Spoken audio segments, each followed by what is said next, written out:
दोस्तों कैसे हैं? जय हिंद साथियों।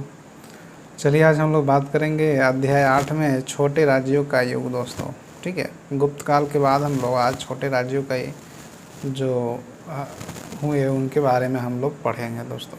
चलिए देरी नहीं करते हुए हम लोग स्टार्ट करते हैं। तो उत्तर भारत में 500 ईस्वी से 800 ईस्वी के बीच में एक बड़ा राज्य स्थापित करने की कोशिश हुई, परंतु बहुत दिनों तक कोई कायम नहीं रह सका। ठीक है, उत्तर भारत की हम बात कर रहे हैं। ठीक है, तो उत्तर भारत में छोटे छोटे राज्यों में बंट गया था। ये लगातार एक दूसरे से लड़ते भी रहते थे। तो उन्हीं में से एक था नहीं, हर्ष का आप लोग नाम सुने होंगे नहीं। हुनों के हमले ने गुप्त साम्राज्य को एक कमज़ोर बना दिया और उनके पतन के करीब 100 साल बाद 7वीं शताब्दी में एक नए राज्य का उदय हुआ। दिल्ली के उत्तर में कुरुक्षेत्र के समीप थानेश्वर नाम एक छोटा सा शहर था। आजकल इसका महत्व नहीं रहा, परंतु एक ज़माना था जब यहाँ के राजा यहीं निवास करते थे, थानेश्वर में। ईसा की 7वीं सदी में थानेश्वर राज्य की राजधानी थी। यहीं पर हर्षवर्धन का जन्म हुआ था। नहीं, हर्ष का पूरा नाम होता है दोस्तों हर्षवर्धन। ठीक है, तो हर्षवर्धन को प्रायः हर्ष कहा जाता है। वह अभी छोटा ही था 606 ईस्वी में। ठीक है, तो उसका भाई जो है गुजर जाता है, मृत्यु हो जाता है, तो उसे ही राजा बना दिया जाता है। ठीक है, आगे जाकर वह बहुत शक्तिशाली राजा बनता है और उत्तर भारत में गुप्तों की भांति वह भी जो है एक सोचता है बहुत बड़ा राज्य बनाने का प्रयास करता है। लेकिन आगे है बाणभट्ट। नहीं, इसका नाम आपने सुना होगा, बाणभट्ट। हर्ष के जीवनी लिखा था। नहीं, ये हर्ष के दरबारी कवि भी इसको कह सकते हैं, जिन्होंने हर्ष की जीवनी लिखी है। ठीक है, बाणभट्ट ने। तो एक और अन्य चीनी बौद्ध यात्री युआन को आप लोग ह्वेनसांग के नाम से जानते होंगे। ठीक है, तो ह्वेनसांग जो है किसके शासनकाल में आया था? हर्षवर्धन के काल में ही आया था, हर्ष के काल में ही आया था, ये पूछता है। ठीक है, ये चाइनीज था। ठीक है, ह्वेनसांग चाइनी बौद्ध यात्री आया था भारत। तो इसने जो है विवरण दिया था उस समय। ठीक है, किसके बारे में? ये दिया था हमारा हर्ष के बारे में। ठीक है, ह्वेनसांग जिसको वानचुआंग कहते हैं, ये 629 ईस्वी में भारत आया था और CU की रचना की थी। क्या किसका ये रचना किया था? CU की रचना किया था। ठीक है, ठीक है। तो इसमें हर्षकालीन राजनीति के साथ साथ धर्म, रीति रिवाज, समाज का वर्णन किया है। ठीक है, इसमें 138 देशों का भी विवरण मिलता है CU में। ठीक है, एक होता है फुकोकी, तो वो फाहियान वाला होता है, नहीं, चंद्रगुप्त द्वितीय के काल में जो आया था। तो हर्ष का राजधानी जो था वह थानेश्वर था। नहीं, उसको हटाकर हर्ष ने जो है कन्नौज में ले गया। कन्नौज उसके राज्य के बीच में पड़ता था, इसलिए वो कन्नौज में ले गया। ठीक है, उत्तर भारत में अनेक भागों को उसने जीत लिया था। इसमें पंजाब, पूर्वी राजस्थान, असम तक गंगा घाटी के प्रदेश शामिल थे।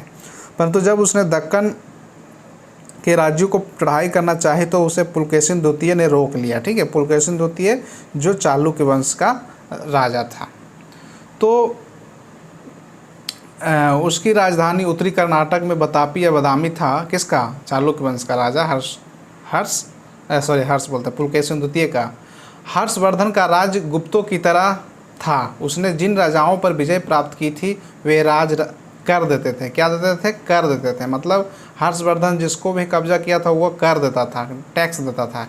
तो जब युद्ध करता तो उसकी मदद करने के लिए भी सैनिक भी भेजता था।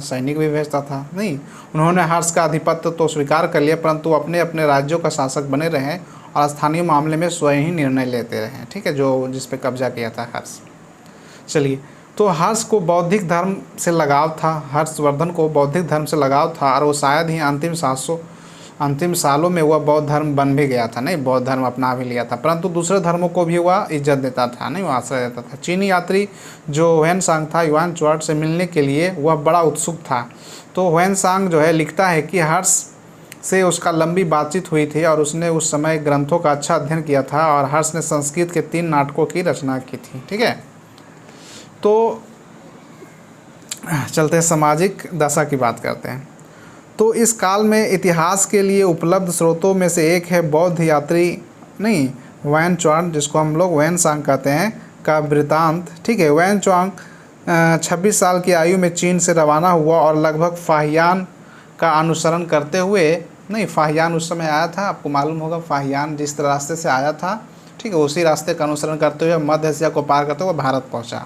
मार्ग में वह अनेक बौद्ध विहारों में रुका क्योंकि वो मध्य एशिया में बौद्धों की तादाद काफ़ी अधिक थी उस समय। भारत में अनेक साल तक भ्रमण करने के बाद, अध्ययन करने के बाद जो है वह चीन वापस लौट गया।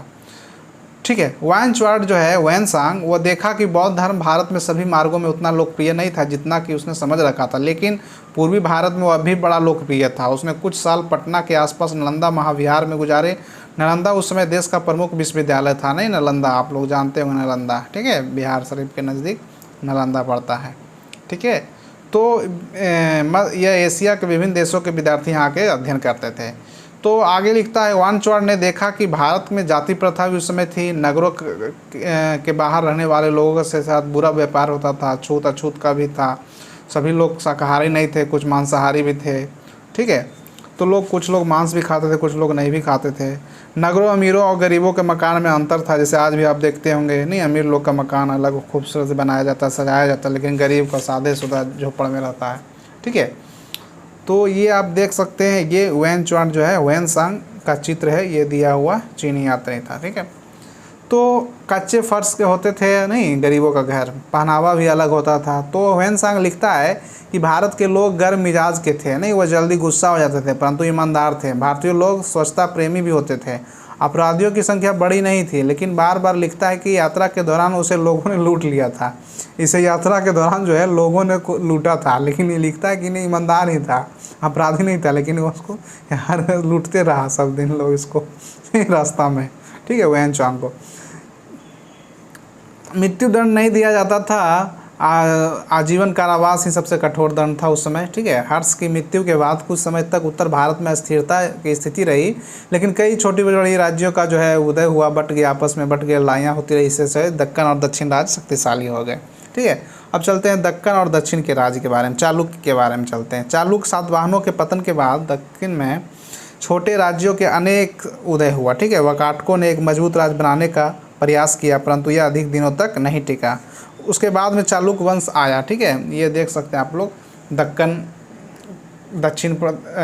दक्षिण भारत का 500 से 800 ईस्वी के आसपास का ये इलाका दिखाया गया है। चलिए नेक्स्ट हम लोग चलते हैं। ये दिखाया गया कैलाश मंदिर, ठीक है, एलोरा का।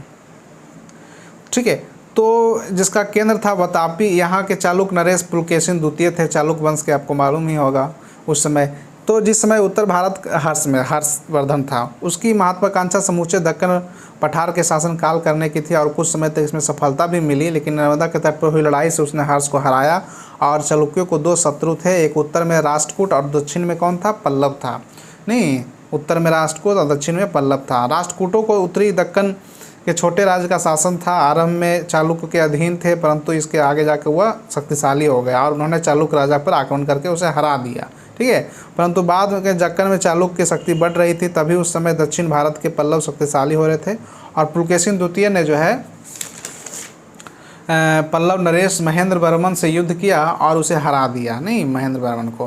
परंतु कुछ साल बाद पल्लव राजा नरसिंह वर्मन ने पुलकेशिन द्वितीय पर भी चढ़ाई की और उसकी राजधानी अधिकार कर लिया। चालुक्यों की यह करारी हार थी। ठीक है, तो चालुक्य की राजधानी वातापी थी, बहुत ही समृद्धशाली नगर था, बहुत धनी मनी था ये राजधानी। पश्चिम में ईरान, अरेबिया, लाल सागर के बंदरगाहों से दक्षिण पूर्व एशिया के देशों में पुराने व्यापारिक संबंध भी कायम थे। व्यापार में बहुत ही समृद्धि होता था, बहुत ही लाभ होता था। पुलकेशिन द्वितीय ने ईरान के राजा खुसरो द्वितीय के पास जो है एक दूत मंडली भेजी थी। 100 साल बाद जब जरथुस्त्रियों ने ईरान छोड़ा तो वे दक्कन के पश्चिमी तट के नगरों का आकर बस गए थे और आगे चलकर वो पारसी कहलाए। जरथुस्त्र धर्म का उन्होंने ईसा के पूर्व 600 ईस्वी के आसपास दस्तूर ने दिया था कि ईरान के महान हकमनी सम्राट जरथुस्त्र धर्म के अनुयायी थे। जरथुस्त्र की शिक्षा थी कि वह अच्छाई और बुराई शक्तियों को आपस में सतत संघर्ष रहती थी, लेकिन अंत में अच्छाई की विजय होती है। जरथुस्त्रियों की पवित्र पुस्तक का नाम था जेंद अवेस्ता। ठीक है, क्या नाम था, जेंद अवेस्ता। जरथुस्त्र धर्म पश्चिम एशिया का था और यह मध्य एशिया के कुछ भागों में फैला, धार्मिक विचारों पर गहरा प्रभाव पड़ा। बाद में इस्लाम के आगमन से यहाँ ईरान का प्रमुख धर्म रहा। चालुक्य नरेश कला के प्रेमी थे और संरक्षक भी थे। उन्होंने दक्कन के पहाड़ियों में गुफा मंदिरों को जो है निर्माण कराया। बहुत सारा धन देकर एलोरा के अधिकांश मूर्तिकला का श्रेय जो है चालुक्य और राष्ट्रकूट राजाओं को ही जाता है। पल्लव की बात करें, नहीं, पल्लव जो दक्षिण भारत की बहुत शक्तिशाली था। तो सातवाहनों के अधिकारी थे। जब सातवाहन राज का पतन हुआ तो पल्लव अपने स्थानीय इलाकों का शासन बन गया था। नहीं, धीरे धीरे उन्होंने कांचीपुरम क्षेत्र मद्रास के निकट अपना शासन फैला लिया था। उन्होंने पांडवों और चालुक्यों का अनेक लड़ाइयाँ लड़नी पड़ी थी।